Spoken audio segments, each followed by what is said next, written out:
Hello दोस्तों,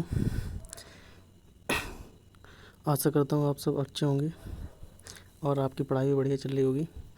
तो आज हम बात करते हैं, जो हमारा कल टॉपिक यहाँ से कंप्लीट हो गया था, कैरेक्टरिस्टिक ऑफ कंप्यूटर की विशेषताएं। ये हमने कल कंप्लीट कर लिया था।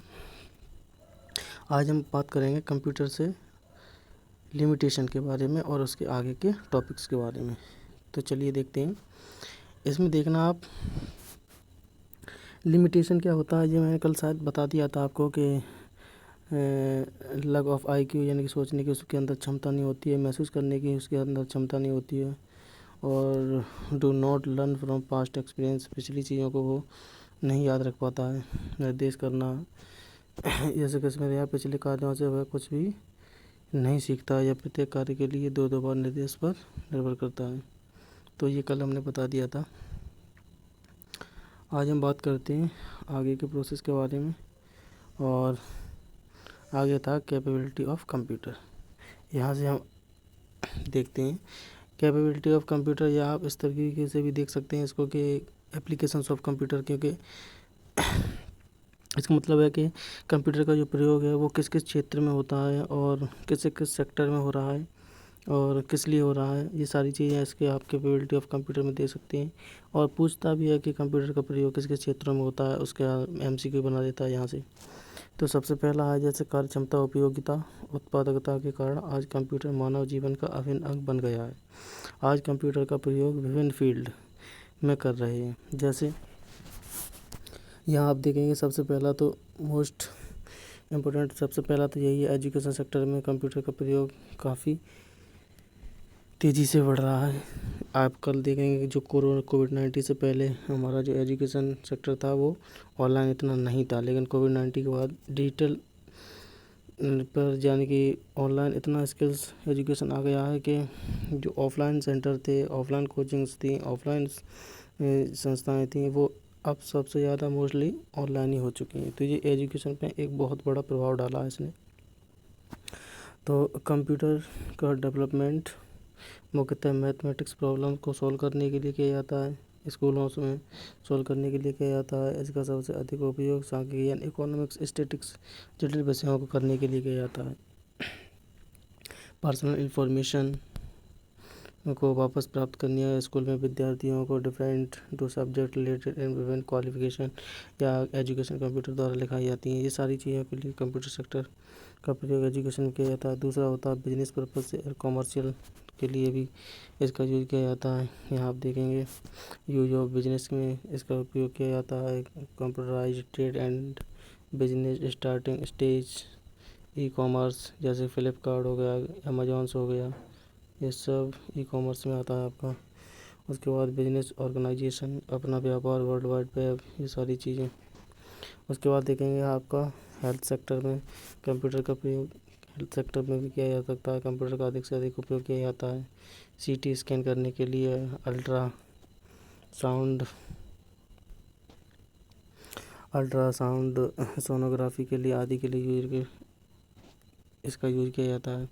उसके बाद आगे देखेंगे एडमिनिस्ट्रेशन के क्षेत्र में, चाहे वो प्राइवेट सेक्टर हो या पब्लिक सेक्टर हो या आपको हो गवर्नमेंट सेक्टर हो, जहाँ प्रशासन देखा होगा आपने सब, यानी कि ऑफिस में कर्मचारियों से संबंधित सूचनाओं को कंप्यूटर में स्टोर करके आवश्यकताओं से उपयोग में लिया जा सकता है। पुलिस डिपार्टमेंट में अपराधियों के रिकॉर्ड और कंप्यूटर में स्टोर कर लिए जाते हैं। यानी कि जितनी भी प्रशासनिक सेवाएं हों, चाहे वो आपकी प्राइवेट सेक्टर हो, पब्लिक सेक्टर हो, हर किसी का एडमिनिस्ट्रेशन कंप्यूटर से ही संभाला जाता है। उसके बाद आप देखेंगे DTP, desktop publishing work and printing work, newspaper में, बुक्स छापने में, न्यूज़पेपर छापने में, इनविटेशन कार्ड बनाने में, इनका आदि का कंप्यूटर का ही प्रयोग किया जाता है, जिसमें इन सभी कार्यों की स्पीड क्वालिटी बेटर हो गई है। DTP डेस्कटॉप पब्लिशिंग के लिए कुछ विशेष प्रकार के प्रोग्राम या सॉफ्टवेयर की आवश्यकता होती है, जैसे photo editing, Photoshop, card design, Corel Draw. ये सारे के सारे जो सॉफ्टवेयर हैं ये आपके डिजाइनिंग यानी कि DTP सॉफ्टवेयर हैं, डेस्कटॉप पब्लिशिंग। ग्राफिक्स डिज़ाइन के सारे सॉफ्टवेयर हैं, डिज़ाइंस के, एडिटिंग के और मैगजीन के पेज के लिए, मास्क मेकर आर्ट एक्सेट्रा के लिए आदि का इसमें यूज किया जाता है।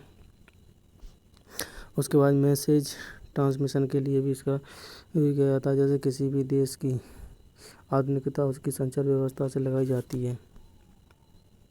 ईमेल संचार का एक ऐसा माध्यम है जिससे कंप्यूटर तथा इंटरनेट की सुविधा का प्रयोग करते हुए सूचनाएं एक कंप्यूटर से दूसरे कंप्यूटर तक भेजी जा सकती है। इन्फॉर्मेशन भेजने का कार्य कम समय व कम लागत पर किया जाता है। एस्ट्रोनॉमी के क्षेत्र में आप देखेंगे, जैसे एस्ट्रोनॉमी के खगोल के क्षेत्र में कंप्यूटर का प्रयोग अधिक किया जाता है। एस्ट्रोनॉमी में सारा कार्य कैलकुलेशन का होता है। कंप्यूटर का मेन वर्क कैलकुलेशन करना ही है। इसके लिए कई प्रकार के सॉफ्टवेयर मार्केट में उपलब्ध है जिसका प्रयोग हर व्यक्ति कर रहा है। जिसका ज्योतिष का ज्ञान नहीं भी हो, ऐसे सॉफ्टवेयर कुंडली नक्षत्र, जैसे कि आप देख रहे होंगे एस्ट्रोटॉक जो अभी कितना चल रहा है, एस्ट्रोटॉक जो है वो कितना चल रहा है। ये सारा बेवकूफ़ बनाने की चीज़ें हैं एस्ट्रोटॉक वगैरह। तो अगर ऐसे भविष्य सारे देख रहे हैं ऐप पर, तो खुद का वो भविष्य क्यों नहीं देख लेते। उसके बाद देखेंगे म्यूजिक एंटरटेनमेंट के क्षेत्र में, म्यूजिक के क्षेत्र में, ये तो आपको पता ही, जैसे बेसिक चीज़ें आप मोबाइल का भी यूज इंटरनेट में, म्यूजिक्स में, एंटरटेनमेंट में आदि में करती हैं। फिर आप यहाँ देखेंगे use of computer in different field में।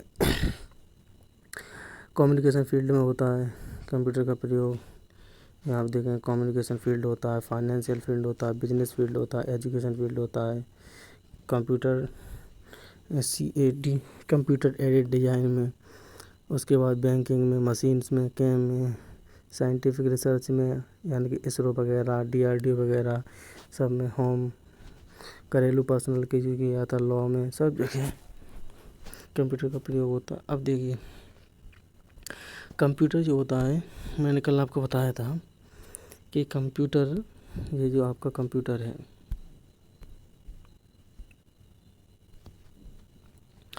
ये रहा।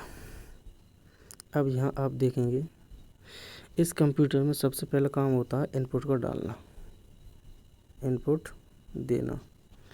इनपुट के बाद आपको आउटपुट मिलता है, लेकिन आउटपुट कब मिलता है, यहाँ प्रोसेस होता है, प्रोसेस, और वो जो प्रोसेस करने का काम होता है वो आपका होता है CPU का,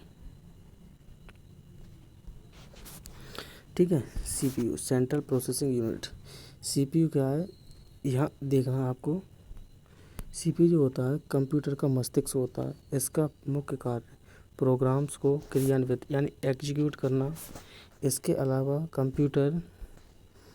CPU कंप्यूटर के सभी भागों जैसे मेमोरी, इनपुट, आउटपुट डिवाइसेस के कार्यों को नियंत्रित यानी कंट्रोल करने का काम करता है। प्रोग्राम और डाटा इसके नियंत्रण में मेमोरी में संग्रहित होते हैं। इसी के नियंत्रण में आउटपुट स्क्रीन पर दिखाई देता है या प्रिंटर के कागज़ पर छप जाता है। देखिए स्क्रीन पर जो आपको आउटपुट दिखाई देता है उसको बोलते हैं सॉफ्ट कॉपी, ठीक है, सॉफ्ट कॉपी। और जो आपको प्रिंटर पे दिखाई देता है, जो हम छू लेते हैं, उसको हार्ड कॉपी होती है वो, ठीक है। तो ये दोनों चीज़ डिफरेंस याद रखना कि आउटपुट जब स्क्रीन पे मिलता है हमें तो वो सॉफ्ट कॉपी के रूप में मिलता है, और जब प्रिंटर के द्वारा हम उस कागज़ पे प्रिंट निकाल लेते हैं तो वो हार्ड कॉपी के रूप में मिलता है। अब यहाँ आप देखेंगे सेंट्रल प्रोसेसिंग यूनिट के 3 भाग होते हैं और ये तीनों ही आपको याद कर लेने हैं, इम्पोर्टेंट। पहला होता है arithmetic logic unit, main memory unit और कंट्रोल यूनिट। अब इनको एक एक करके देखते हैं कि इनका काम क्या होता है। देखिए सबसे पहले आता है अर्थमेटिक का। अर्थमेटिक एवं लॉजिकल को संक्षेप में ALU कहते हैं। ALU इसकी शॉर्ट फॉर्म होती है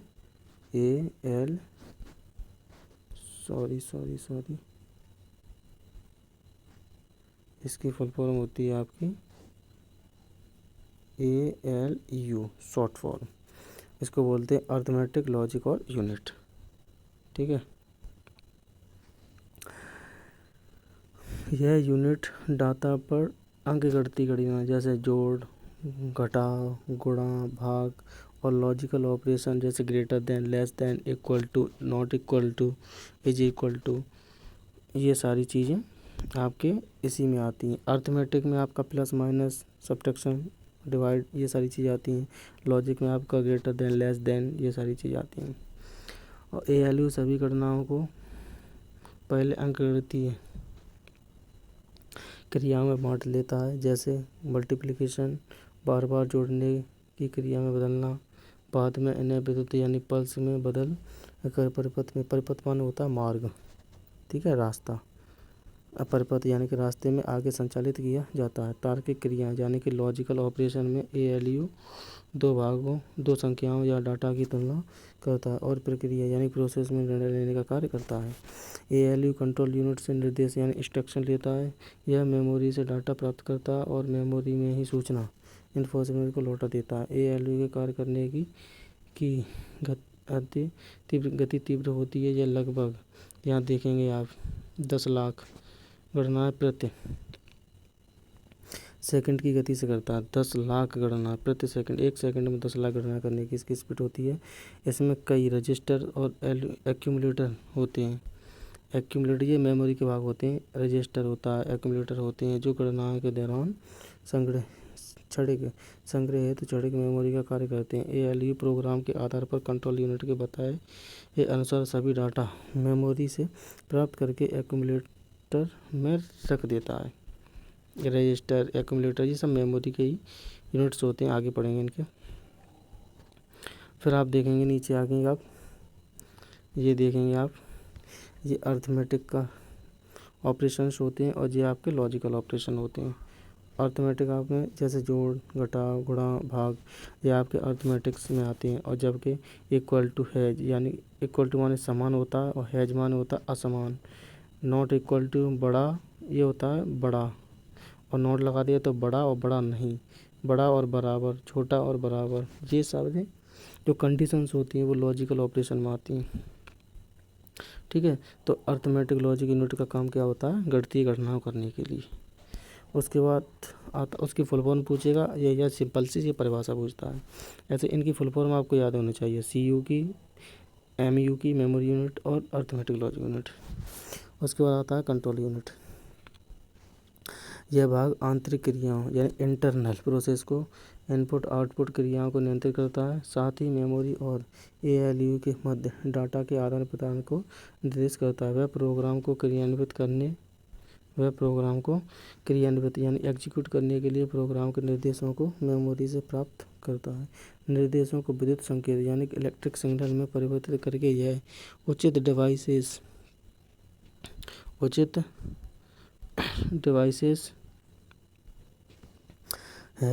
डिवाइसेस तक पहुंचाता है, जिससे डाटा प्रक्रिया हेतु डाटा मेमोरी में कहाँ उपस्थित है, क्या क्रिया करनी है तथा प्रक्रिया के पश्चात परिणाम मेमोरी में कहाँ सेव करना है।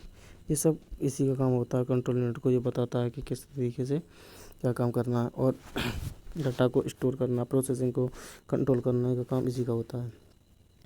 इन सभी निर्देशों के विद्युत संकेत सिस्टम बस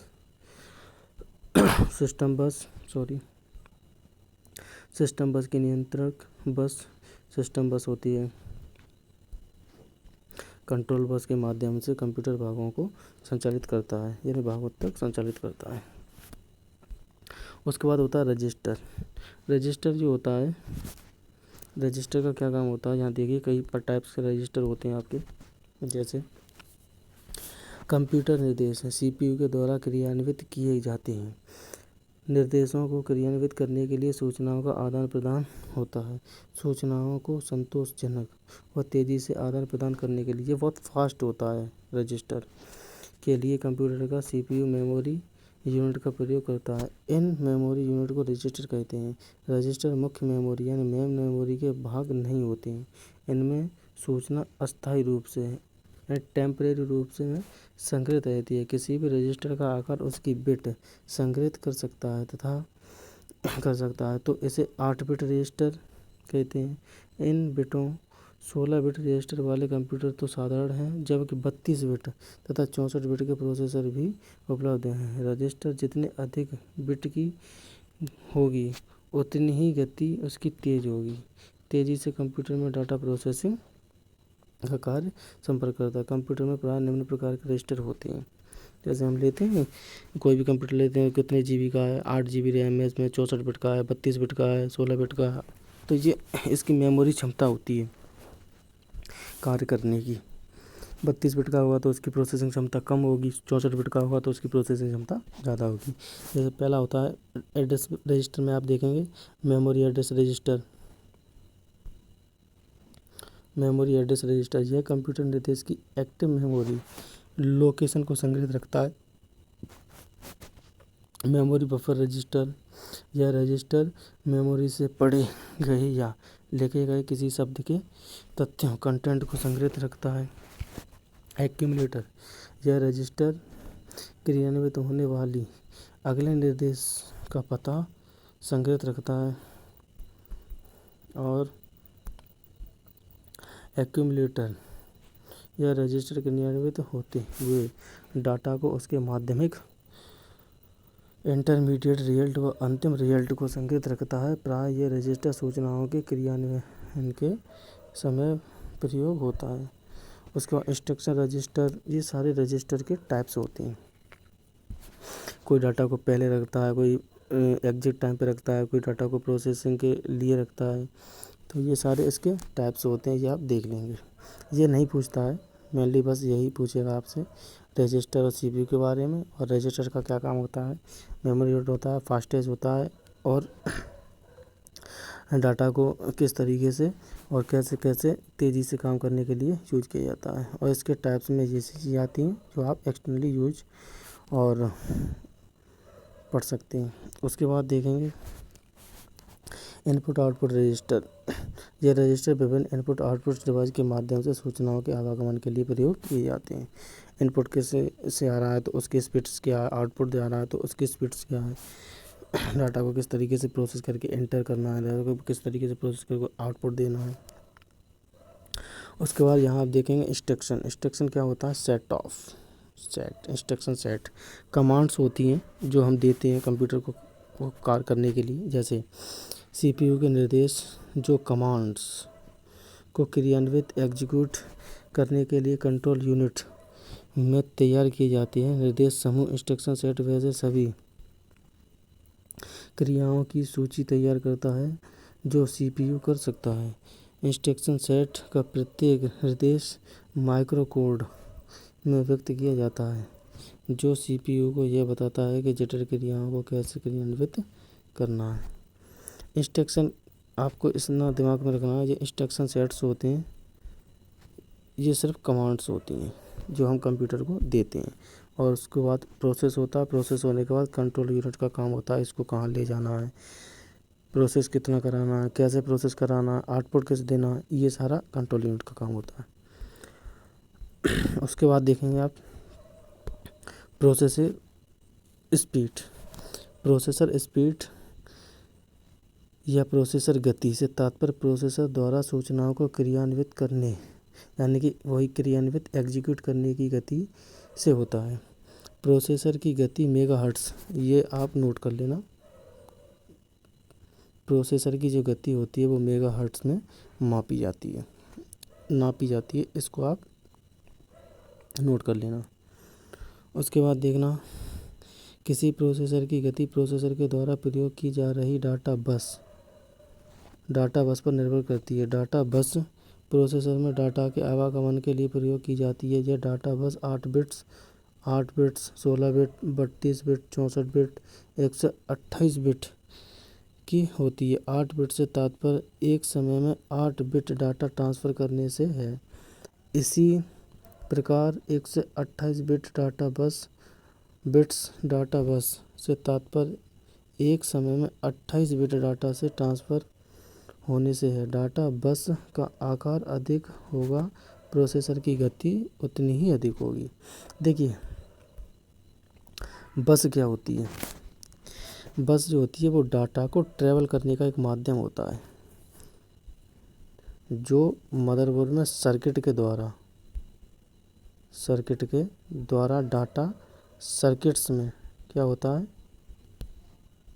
ट्रेवल होता है, यानी कि फ्लो करता है, तो वही होता है डाटा बस।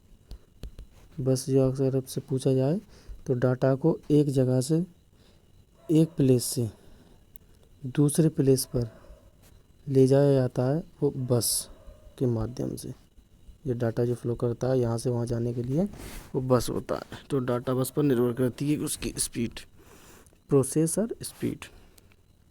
ठीक है, ये जो डाटा होता है आपका सर्किट्स में फ्लो होता है, जाता है सर्किट्स में। मदरबोर्ड में सर्किट्स होते हैं, पैकेट्स होते हैं, सर्किट, ये सब डाटा उसी में। तो ये बस होती है, डाटा को एक स्थान से दूसरे स्थान पर ले जाने का जो माध्यम होता है, इसी को बस कहते हैं। उसके बाद आप देखेंगे टाइप्स ऑफ कंप्यूटर। तो यहाँ से हम अगली वीडियो में देखेंगे,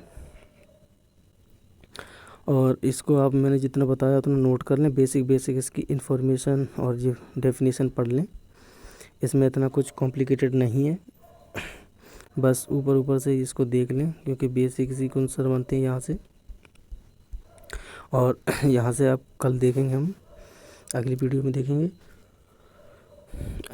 अगर कोई इशू आ रहा हो तो आप कमेंट कर सकते हैं और बता सकते हैं। चलिए मिलते हैं कल नेक्स्ट वीडियो में, तब तक के लिए धन्यवाद।